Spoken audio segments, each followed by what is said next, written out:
how do we apply that playbook? What are the trades we're going to take?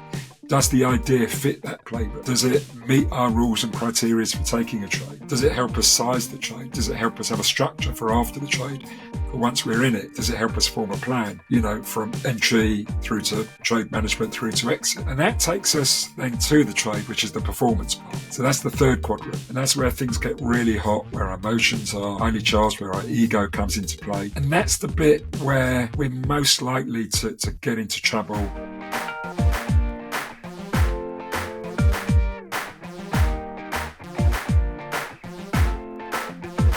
Hello everyone and welcome to another episode. Today we are joined by Stephen Goldstein, one of the leading coaches in the financial markets industry. Before all of the coaching, he worked for 25 years as a trader at some of the world's leading investment banks.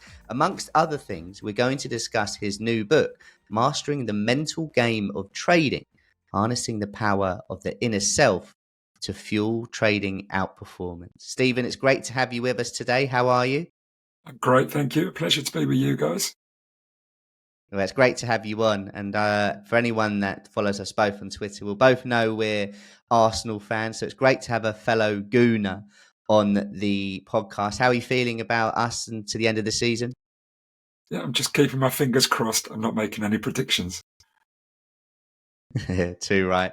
Before we get into the book, then, it'd be great to hear a little bit about your career. I mentioned, obviously, the trading side of things. How did you get into that? What did you trade? How did you get to where you are today? Yeah, well, I joined many years ago now. We're going back to the mid-1980s, which was the kind of early days of the modern trading era, as markets were opening up. And I joined a Japanese bank in London, where I was kind of a sort of an assistant on the desk for a few months, and then slowly learned the job, got into the job a little bit more, started taking risks, started market making, started running risk. And that was it. My career just sort of went upwards in, dips and troughs and peaks. Over the next few years, I moved to Credit Suisse in London, where I was market making, foreign exchange rates, sort of products around those, trading interest rate derivative products, futures on various markets. Moved from a market making role into a proprietary trading role, which is, you're not quoting clients anymore. You're just the risk taker. And my career continued along that path. I moved to the German bank, Commerzbank, a few years later, and then I moved on to the banking arm of American Express, and then left that after nearly 25 years, and made a pivot towards working as a performance coach with traders. And I was very heavily influenced about halfway through my career through some work I'd done with a performance coach when I was a trader, that had a big impact on the trajectory and my success in the market. And I was fascinated and hooked by that, and I decided to go down that path. And I've been doing that ever since, working with traders, investors, people from across the financial markets. Amazing. And we'll talk about the book now. And also for anyone watching this on YouTube, the link for the book will be in the bio, and same for the podcast. In the bio, you'll be able to find all Stephen's links that you can click on. But what made you want to write the book? What were the inspirations that led you to doing it? Oh, so it goes in so many different directions. I mean, other than the fact that I was approached from a publisher who liked the way I talked and thought about this job, I think I always felt that, when I went through my trading journey, I was always looking for answers. It was always, the answers must be out there somewhere. And I looked for answers in systems, methods, strategies, approaches. I read a lot about psychology. But the real change for me was when I started working with a coach, and he got me to reflect inward. That started me thinking about, who I was, how I was engaging with markets, what I was doing, how I engaged with risk, the processes that I did that led to the way I traded. So I started going this way, backwards into me, rather than looking for the answers out there. And I realized that is what happens. That's what generates great performance. Okay. really getting to understand yourself and how you are, not just what you're doing. And I applied that in my work as a trader, and it had huge benefits. And I think that was part of my inspiration to become a coach, because I felt, there's a message out there that I could take to people, and that could help them move past the obstacles and the hurdles that they faced. And I've done that over many years, and I've seen enormous impacts on people's performance. And it felt right that I really had to write that down and share it. And in a way, it was the book that I never had 40 years ago when I started. It hadn't been written. And I felt I wanted to write that for traders. And a lot of the feedback I've got from people who have reviewed it and read it since it was launched last month have echoed that same thing. It's a common refrain that, this is the book I wish I'd had 25 years ago. Yeah, I mean, that's some praise. And I've seen similar reviews from people and some really big names in our industry. And that's testament, I guess, to the job that you've done. On the book itself, obviously, you discussed the inner world of trading. What would you say that the key themes and lessons that you believe that make it valuable for traders across all different markets and all different approaches? Right. So, yeah, and I think it's really important to make that. This works across all approaches because we're risk-taking. Okay, it doesn't matter what form of trading you're doing, you're taking and engaging with risk. And there's a quote which comes from mountaineering, which I use in the book. And the quote is, "It's not the mountain we conquer, it's ourselves." And that was said by Sir Edmund Hillary, who was the first man to climb Mount Everest along with Norgay Tenzing. And that phrase I've adapted to, "It's not the markets we conquer, it's ourselves." And the bit about the markets is we still have to know what we're doing. We still have to have the technical expertise. We still have to have strategies and ways to do it. But ultimately, they're not what decide whether you're going to succeed or not. They're just things that take you to market. It's really how you are and how you perform and how you monetize all those tools and ideas and strategies that matter. And that's about you. Okay. And that is the essence of high performance. That's the essence of any performance activity, whether it's sport, whether it's music, whether it's the arts, whether it's leadership, whether it's sales. And it's the same in trading. It's the essence of trading. So that is the kind of, if I could summarize the book, it's kind of captured by that phrase. And then from there, you've got this concept, this idea that, really trading is a performance activity. You can have all those skills and not make a penny. Because you can't put it to work in the moment, in the market. You can't affect high quality decision making when the decision is staring you in the face. You lose it, you go on tilt. You don't pull the trigger, you suffer self-doubts. You're engaged in this constant internal battle between you and your ego. So the book goes a lot into that battle between the ego.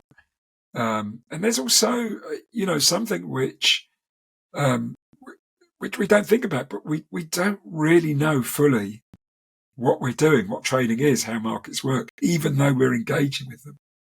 So there's a lot of explanation about that in the book. There's certain models and frameworks which help bring that out.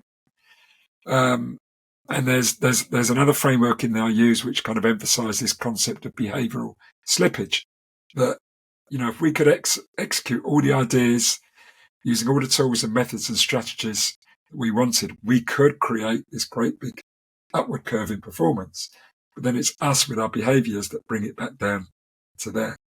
So it's about trying to reduce that behavioral slippage. And I introduce a performance model, which I've taken from work I've studied in psychotherapy and adapted to this field, which helps people understand and navigate that journey that they take through the markets, and helps them understand the processes they engage with as they engage with markets and risk. Yeah, can you just elaborate on that sort of performance process cycle? So you introduced that in the book. How can it help traders overcome these emotions, these biases, and improve self-awareness as well? Yeah. Well, the process cycle really looks at every single thing we do, every single trade we do, every single decision we make, or even running a whole series of trades. as like a portfolio maybe of trades, as a single task or a single action. And it helps people understand what they're going through as they're going through that tasks. There's 4 elements to it. There's 4 stages to it. There's what we call the being phase, which is the first phase, which is about how we are and how we turn up for the task. Do we know the purpose of the task we're on? Are we geared directly to that purpose? Are we going to stay present to it? Are we following the right purpose?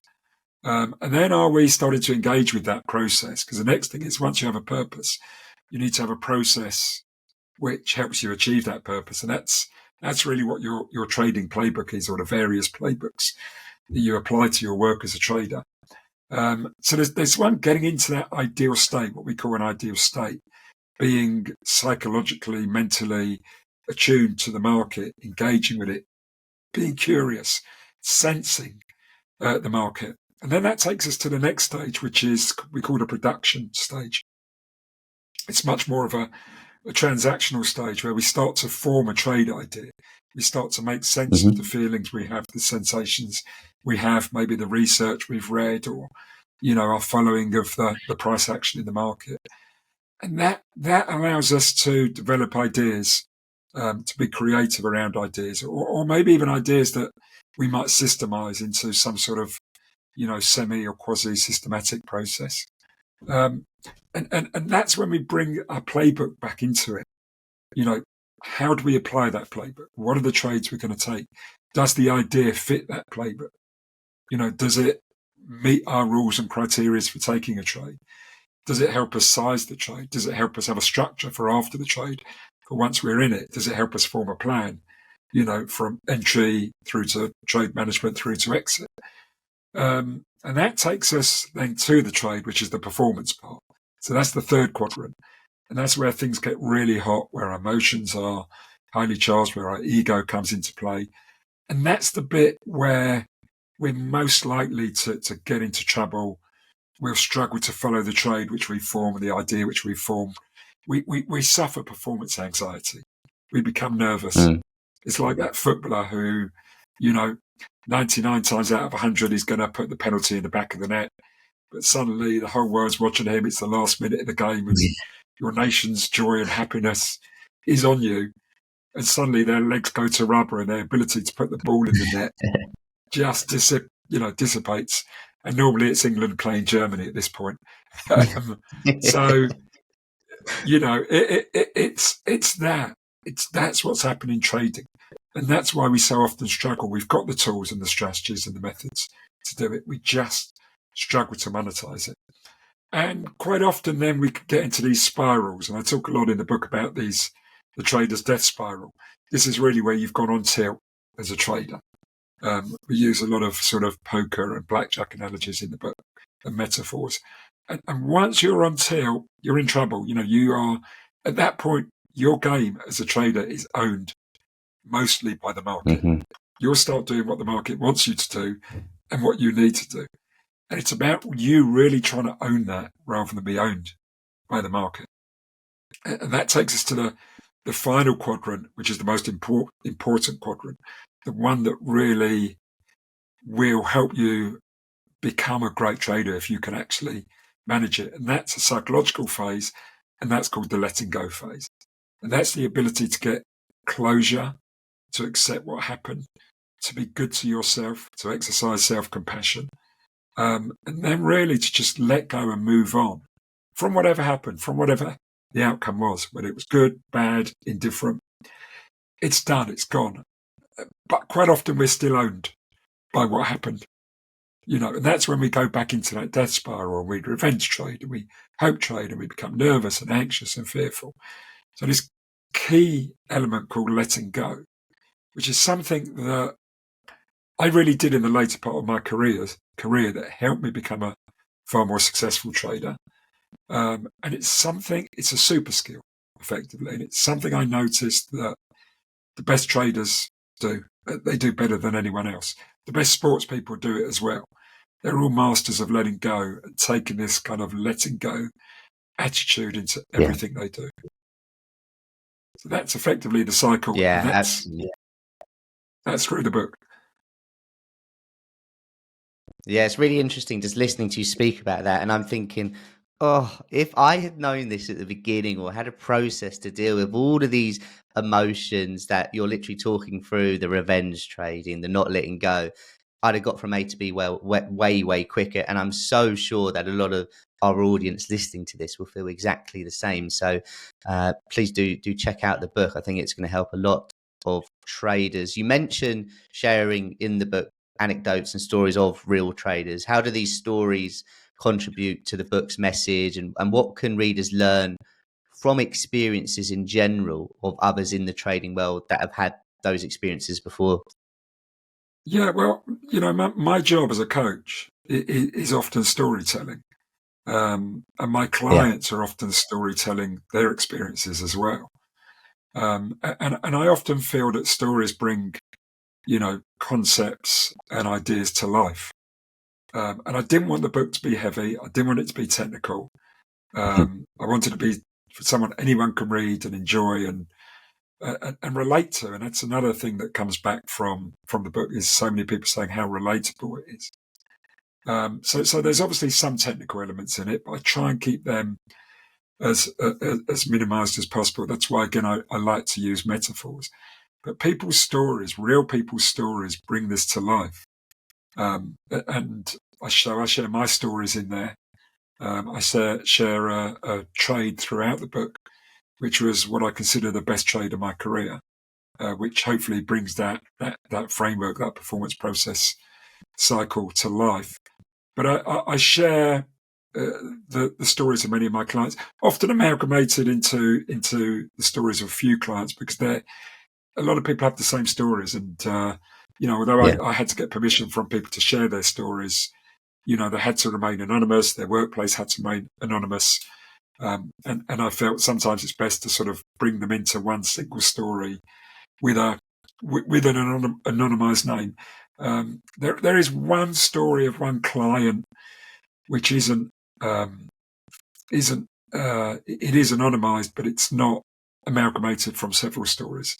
And he's a hedge fund trader, and he was quite happy for me to share his story pretty much verbatim, as long as I, again, didn't reveal his name or the company he worked at. But other than that, they are a collection of stories. And it was really helpful writing it. I was writing it as I was coaching and as I was in the markets. And even as I was doing a little bit of trading on the side, which I still do, just for fun. And I wrote it I planned it and I wrote it during the COVID, the post-COVID Ukraine, Russia years.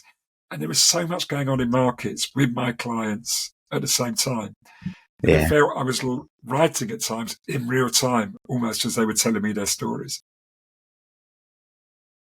Fascinating. And it's quite interesting just listening to what you said there, that a lot of the stories are relatively similar, which just shows that a lot of traders go through the same thing and everything is going to be so relatable. In the book, you talk about how attitudes and misconceptions can hinder traders. Could you share some of those common misconceptions traders might have? Yeah. It's misconceptions about the style of trading they're doing is often a Hmm. common one. Misconceptions that they've got to trade every single move in the market is a common one. Yeah. That idea that you're there to trade the market at all times that you're in front of the screens is a really common one. And I talk a little bit there about time of day of trading.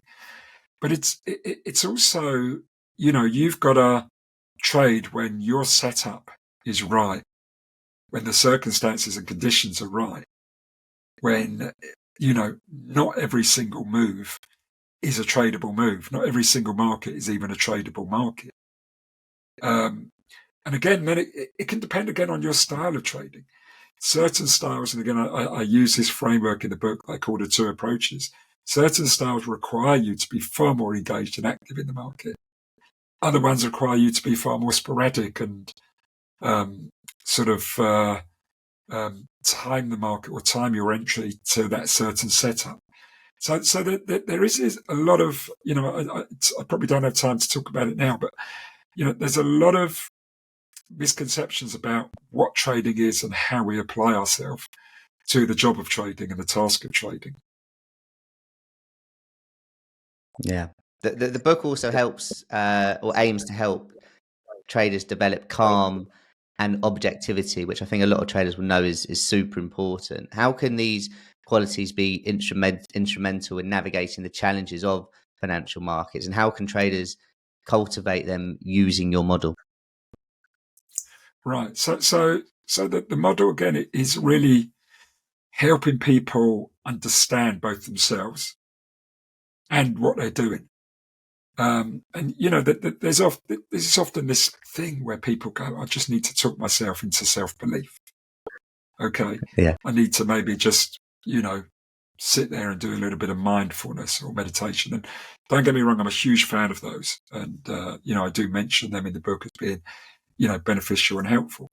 But, it's a little bit like all those are pretty meaningless and useless if you don't really understand fully what you're doing, or you don't really have a roadmap of how to do them and how to be most effective. They're really useful and helpful when you do know what you're doing. Okay. Then they can add that little bit on top, but if you're sitting there and you're effectively creating a process and acting in a way which creates a negative expectancy in your trading performance, no amount of meditation is going to help you. On the other hand, if you've got a process and a way of working that has a positive expectancy, okay, then you can use that to improve that, to increase that, or to make sure that you actually are able to monetize that positive expectancy. So this book is much more about getting yourself a set of processes and a set of practices and understanding exactly what's going on within you and within your engagement with the market that can then set that up. And that's what it is. Once, again, what I'm getting back from people is, really getting to understand what it is you're doing when you're engaging with the markets. And I use a phrase in the book, which was a big thing for me I adopted it about halfway through my career, which was learn to love your losses. Now, you talk about, Love it. Damaging beliefs and attitudes. The idea that every loss is a failure, okay, which we will feel it because we're wired that way. But if you allow that to own you and hold you, okay, then you won't take risk. You never want a loss, so you never take a trade, okay? Whereas if you can look at your process with a bit of distance and detachment and say, okay, there's lots of losses in that process on the way to victory. It's just an occupational hazard. You might be using a method or approach that has just mostly wins, relatively small losses, but the losses tend to be much larger, which is okay as long as that's part of the process, part of the equation that ultimately gets you to victory. Or you might have a process that wins relatively rarely and has lots of losses, but most of those losses are small and contained. And that could be your equation. And it's actually once you get to that and you can start accepting that in your head, that those losses are just part of that process and they're not damaging, then it becomes a lot easier to take them, to have them, to trade with them, to not let them disturb you. Okay. To have the self-belief that those losses don't kill. Okay. And to carry that in your head. Okay. That is what can make a huge difference. And that's what made a huge difference to me. And that's why I came up with that mantra, learn to love my losses, because, without losses, I was never going to win. Yeah. And self-reflection then for you is right up there for traders. They need to be doing it, and it can be just so crucial when done correctly, right? Totally. I mean, this process is, again, if you have a journal, it really helps. And I encourage people to journal, and I talk about journaling in there. But yeah, if you're not doing self-reflection, which is the big part of the letting go phase, if you're not looking at yourself, if you're not willing to be, to critique yourself, not to criticize, criticism is something self-criticism is something I encourage people to avoid. And unfortunately, we all do it. But to actually look at yourself with fresh eyes, maybe even to get feedback from other people. So look at the feedback the market's giving you, okay? And then to think, what am I doing well? What can I do better? How can I do it differently? Or how can I improve this? Or actually, am I doing it okay? Just the market conditions aren't right. But I've got to keep going because eventually that's my process. It pays off over time. Yeah, fantastic. Last couple of questions, Stephen. I mean, traders often face various challenges. We mentioned some of those throughout this chat. How does your book provide practical strategies for traders to overcome obstacles and improve their overall performance in the markets? Right. So again, think of it as like a self-help book in a way for traders. Okay. Yeah. The entire book is a series of adopting a different approach to what they do. It's like almost a framework for trading, for thinking about everything that you're doing and for putting it almost into this kind of map of the performance process cycle and then using that and revisiting that. Okay. And it talks about journaling, and there's several frameworks and tools in there I also talk about as well, which you can bring into that entire journaling process or that self-improvement process. See, that's it. It's about self-improvement. If you go out there and you think, I just need to find a system, I just need to find this great indicator, I just need the key to the market. That is not the key to the market. Okay. That is a route to market. That's a route to finding trades. The key to yourself is yourself. Okay. So it's about then having another angle, which is self-improvement. Looking at me, how can I make myself better? Okay, how can I be a better trader? So there's doing the trading, and then there's being a trader. And this is about being a trader. Yeah. On the feedback we mentioned at the very beginning, I mean, some of the names have left reviews, and they're big in the game. It must make you feel pretty proud about all of that. Yeah, it's it's great. I've been in the market a long time. I've got to know a lot of people. We have our podcast as well, which you were a guest on once. Yeah. And that also introduces you to a lot of people as well. We sent them the sort of early manuscript for the book and asked me if they'd be willing to sort of read through it and then leave a review. And they were very, generous. A few people said, look, unfortunately, I don't have time at the moment. I wish I could. Tom Hugard was one person who was going to, who wanted to, but he said he just doesn't have time. Morgan Hauser, another. But we were really, thrilled to have these people spend time reviewing it. Jack Schwager, Linda Rashke, Brent Donnelly, Mike Bellafiore, Denise Sharman, and Brett Steenbarger. They're just some of the great names of trading who said, left really nice comments. Yeah, fantastic. Well, Stephen, it's been an absolute pleasure having you on. I think there's going to be a lot of information just in the podcast alone for traders out there. But remember, you can find the link for the bio and Stephen's links all in the bio of both YouTube and the podcast as well. Stephen, it's been an absolute pleasure having you on. Thank you very much. Thank you very much, Sam. Great to speak to you.